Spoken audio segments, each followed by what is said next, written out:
যে ভালো সময় হাজার হাজার পাশে তুমি মানুষ পাবে, কিন্তু তুমি যখন বিপদে পড়বে তোমার পাশে কিন্তু কেউ থাকবে না। আর কেউ যদি পাশে তোমার এসে দাঁড়ায় তাহলে বুঝে নিও যে ওই হচ্ছে তোমার আপন মানুষ। রবিউল দা শফিকদের বাড়িতে গিয়েছিল, আর শফিকদের বাড়িতে গিয়ে শফিকের আব্বার সঙ্গে কথা বলে রবিউল দা নিজে শফিকের জামিনের দায়িত্ব নিয়েছে। তো হে গাইজ, আসসালামু আলাইকুম, সবাই কেমন আছো? আশা করছি সবাই ভালো আছো। আমি আলহামদুলিল্লাহ খুব ভালো আছি। তো গাইজ চলে আসলাম আজকে আবার একটা ইন্টারেস্টিং ভিডিও নিয়ে। তো গাইজ আজকে ভিডিওটা কোন টপিকে সেটা তো তোমরা থাম্বনেল টাইটেল থেকে বুঝেই গেছো। অ্যাকচুয়ালি গাইজ আজকে ভিডিওটা বানাচ্ছি শফিকের জামিন হওয়া নিয়ে, তোমাদের সঙ্গে কিছু আলোচনা করব। আমার ভিডিও শুরুবাতটা দেখেই তোমরা বুঝতে পেরেছো যে আজকের ভিডিওতে তোমাদেরকে কত খুশির খবর দিতে চলেছি। মানে শফিকের খুব শীঘ্রই জামিন হয়ে যাবে, আর কে জামিন করাচ্ছে সবকিছুই তোমাদের সঙ্গে বলবো। আর তারা নামের মেয়েটা, এই মেয়েটার কি জামিন হবে? এই মেয়েটা তো ছিল হোমে, এই মেয়েটার কি ছাড়া হবে? ডিটেলস তোমরা আজকের ভিডিওতে জানতে পারবে। আর একটা ভালো খবর, তোমরা অনেকে চাইছিলে যে শফিক পল্লীগ্রাম টিভিতে ফিরে যাক। তো শফিকের জামিন হয়ে যাবার পরে কিন্তু নিশ্চয়ই পল্লীগ্রাম টিভিতে ফিরে যাবে। কেন ফিরে যাবে, কি কারণ, সবকিছুই তোমরা আজকের ভিডিওতে জানতে পারবে। তো তোমাদেরকে বলবো প্লিজ তোমরা ভিডিওটা স্কিপ না করে দেখো। আশা করছি তোমাদের আজকের ভিডিওটা অনেক ভালো লাগবে। তো চলো আজকের ভিডিওটা শুরু করা যাক। গাইজ আমি শফিককে নিয়ে প্রচুর ভিডিও বানিয়েছি, আর শফিক অ্যারেস্ট হয়ে যাবার পরে আমি কিন্তু অনেক ভিডিওতে বলেছি যে পুলিশ যদি কাউকে অ্যারেস্ট করে তো তাকে এমনি এমনি অ্যারেস্ট করে না, আর যদি অ্যারেস্ট করে তো তাকে এমনি এমনি ছেড়েও দেয় না, তাকে জামিন করাতে হয়। আর জামিন করানোর জন্যই শফিক এতদিন গ্রেপ্তার হয়ে আছে, শফিক এতদিন জেলে আছে। কারণ শফিকের আব্বা প্রচুর চেষ্টা করেছে শফিকের জামিন করানোর জন্য, কিন্তু কেউ শফিকের পাশে এসে দাঁড়ায়নি। এমনকি শফিকের বন্ধু রুবেলও শফিকের পাশে দাঁড়ায়নি। শফিকের আব্বা কিন্তু রুবেলের কাছে 2 লাখ টাকা চেয়েছিল, কিন্তু রুবেল দেয়নি। আর ওই কারণে শফিকের পাশে যখন কেউ দাঁড়াচ্ছে না, তখন পল্লীগ্রাম টিভির ওনার রবিউল দা শফিকদের বাড়িতে গিয়েছিল। আর শফিকদের বাড়িতে গিয়ে শফিকের আব্বার সঙ্গে কথা বলে রবিউল দা নিজে শফিকের জামিনের দায়িত্ব নিয়েছে।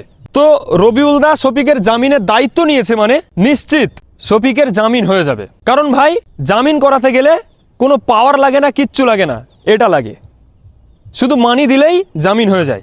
তো আমি আশা করে বলছি রবিউল দা দায়িত্ব নিয়েছে মানে শফিকের জামিন হয়ে যাবে। আর যদি রবিউল দা শফিককে জামিন করায় তাহলে এটা তো ভাবাই যায় যে শফিক পুনরায় আবার পল্লীগ্রাম টিভিতে ফিরে যাবে। আর আগে যেভাবে পল্লীগ্রামে কাজ করতো সেম ওইভাবেই পল্লীগ্রাম টিভিতে শফিক কাজ করবে, এটা আমার মনে হয়। তোমাদের মতামত কি অবশ্যই আমাকে কমেন্ট করে জানাবে।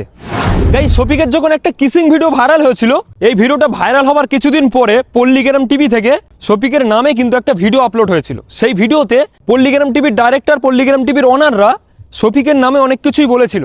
আর এইগুলো শুনে তোমরা অনেকেই অবিশ্বাস করেছিলে যে শফিক এরকম হতেই পারে না। যখন পুলিশ শফিককে অ্যারেস্ট করে তখনও তোমরা বিশ্বাস করোনি যে শফিক অ্যারেস্ট হতেই পারে না, এটা ফেক নিউজ, এটা ফেক ভিডিও। এখন নিশ্চয়ই সবকিছু তোমরা বিশ্বাস করে নিয়েছো যে পল্লীগ্রাম টিভি থেকে যে সমস্ত কথাগুলো বলেছিল সেটা সত্য।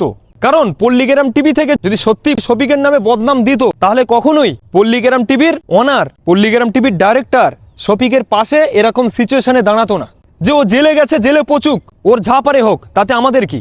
কিন্তু পল্লীগ্রাম টিভির চ্যানেলে যে ভিডিওটা আপলোড হয়েছিল শফিককে নিয়ে, সেই ভিডিওতে একটা কথা বলেছিল আমার এখন মনে পড়ছে, যে শফিক যতদিন আমাদের পল্লীগ্রাম টিভিতে কাজ করেছে ততদিন আমরা হচ্ছি শফিকের গার্জেন, আর 5 বছর কাজ করেছে আমাদের সঙ্গে, তো একটা ভালোবাসা জন্ম নেবেই। এমনকি আর একটা কথা বলেছিল যে শফিক আমার ছোট ভাইয়ের মতো। আর এই কথাগুলো সত্য বলেছিল না মিথ্যা বলেছিল আজকে সেটা কিন্তু পল্লীগ্রাম টিভির ওনার এবং ডাইরেক্টর তারা প্রমাণ করে দিয়েছে। এরকম সিচুয়েশনে শফিকের পাশে দাঁড়িয়ে, আরে আপন মানুষ তো তারাই যারা বিপদেও সাথ ছাড়ে না, যারা বিপদেও পাশে এসে দাঁড়ায়, তাদেরকেই তো আপন মানুষ বলে। পল্লীগ্রাম টিভিতে যে শফিককে নিয়ে যে ভিডিওটা আপলোড হয়েছিল, এই কথাগুলো সত্য আমি এই কারণেই বলছি, কারণ এরকম বিপদের মধ্যেও পল্লীগ্রাম টিভির ওনাররা শফিকের পাশে এসে দাঁড়িয়েছে, আর সেই কারণেই আমি ওই কথাগুলো সত্য বলেছি। তো গাইজ আমার কথার সঙ্গে তোমাদের কি মতটা মেলে? তোমরাও কি একমত? অবশ্যই আমাকে কমেন্ট করে জানাবে। আর গাইজ তোমরা সবাই শুনেছো যে শফিক প্রচুর ভিডিওতে বলেছে যে আমি পল্লীগ্রাম টিভিতে আর ফিরে যাব না। তো আমার মনে হয় যে রবিউল দা শফিককে জামিন যদি করায়, অবশ্যই শফিককে পল্লীগ্রাম টিভিতে পুনরায় আবার ফিরে যাওয়া দরকার। কারণ ওকে এটা বোঝা দরকার যে এরকম বিপদে যারা আমার পাশে দাঁড়ায় তারাই আমার আপন। তো অবশ্যই শফিককে আবার পল্লীগ্রাম টিভিতে রিটার্ন যাওয়া দরকার।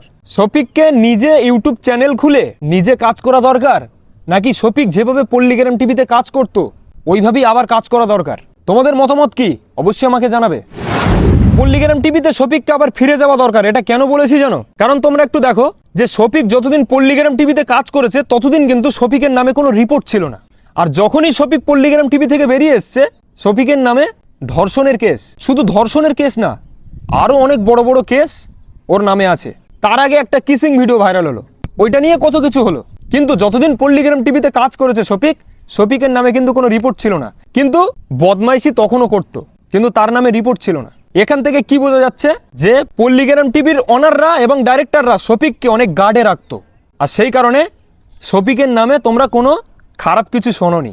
ওই কারণেই আমি বলছি পল্লীগ্রাম টিভির ডাইরেক্টর এবং অনাররা সত্যি ওনারা অনেক ভালো মনের মানুষ। আমি শুধু এই কথাগুলো বলছি এই কারণেই যে এত বিপদের মধ্যেও শফিকের পাশে এসে তারা দাঁড়াচ্ছে, আর এই কারণেই আমি ওনাদেরকে ভালো বলেছি। কারণ ভাই বারবার বলছি যে ভালো সময় হাজার হাজার পাশে তুমি মানুষ পাবে, কিন্তু তুমি যখন বিপদে পড়বে তোমার পাশে কিন্তু কেউ থাকবে না। আর কেউ যদি পাশে তোমার এসে দাঁড়ায় তাহলে বুঝে নিও যে ওই হচ্ছে তোমার আপন মানুষ, ওই হচ্ছে তোমার আপন। গাইস, তোমাদের মনের মধ্যে আরেকটা প্রশ্ন হয়তো জাগতে পারে যে পল্লীগ্রাম টিভির ওনার রবিউল দা শফিককে জামিন করিয়ে দেবে, এটা তো বুঝলাম, কিন্তু তারা নামের যে মেয়েটা, এই মেয়েটা তো হোমে ছিল, এই মেয়েটাকে কি ছাড়বে? হ্যাঁ অবশ্যই ভাই, কারণ দেখো যে মেয়েটার নামে কিন্তু কোনো কেস ছিল না, মেয়েটার হোমে দিয়েছে, জাস্ট মেয়েটার বয়স অল্প, সেই কারণে মেয়েটাকে সহজেই ছেড়ে দিতে পারে।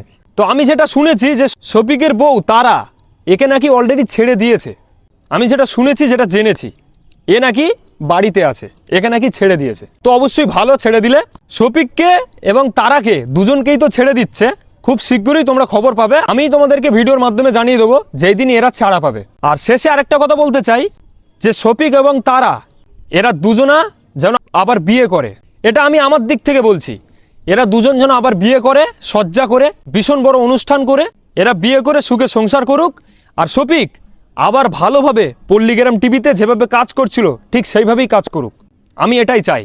কারণ ভাই পল্লীগ্রাম টিভি থেকে শফিক যদি বেরিয়ে আসে, আর ওর যে সমস্ত বন্ধুগুলো আছে সেই বন্ধুগুলো কিন্তু ওকে নষ্ট করছে, সেই বন্ধুগুলোই কিন্তু ওকে খারাপ রাস্তায় নিয়ে যাচ্ছে। আর ওই কারণে শফিক পল্লীগ্রাম টিভিতে ফিরে যাক এবং শফিক ভালোভাবে কাজ করুক, আর যে মেয়েটার সঙ্গে শফিক বিয়ে করেছিল তার সঙ্গে আবার সজ্জা করে ভীষণ বড় অনুষ্ঠান করে আবার বিয়ে করুক। তো গাইজ, এটাই আমার শেষ কথা ছিল। আর আমার আজকের ভিডিওটায় যে সমস্ত কথাবার্তাগুলো আমি বলেছি, আমার কথার সঙ্গে কি তোমরা একমত? অবশ্যই কিন্তু তোমরা আমাকে কমেন্ট করে জানাবে। তো যাই হোক গাইজ, আজকে ভিডিওটা আমি কোন উদ্দেশ্যে বানিয়েছিলাম নিশ্চয়ই তোমরা বুঝতে পেরেছো। যদি বুঝে থাকো তাহলে অবশ্যই তোমাদের মতামতটা আমাকে কমেন্ট করে জানাবে যে তোমরা কি বুঝেছো। আজকে ভিডিওটা আমি বানিয়েছি এই কারণেই, তোমাদেরকে একটা গুড নিউজ আমি দেওয়ার জন্য ভিডিওটা বানিয়েছিলাম যে শফিককে খুব তাড়াতাড়ি ছেড়ে দিচ্ছে, আর ছাড়াচ্ছে কে? পল্লীগ্রাম টিভির ওনার রবিউল দা। তো খুব শীঘ্রই শফিককে ছেড়ে দেবে, আর শফিককে ছেড়ে দিলেই আমি তোমাদেরকে একটা ভিডিও বানিয়ে সবকিছুই বলবো। তো অবশ্যই কিন্তু তোমরা আমার চ্যানেলকে সাবস্ক্রাইব করে রাখো যদি তোমরা ওই ভিডিওটা দেখতে চাও, আর যদি ওই ভিডিওটা তোমরা দেখতে চাও তাহলে অবশ্যই কিন্তু তোমরা আমাকে কমেন্ট করে জানাবে।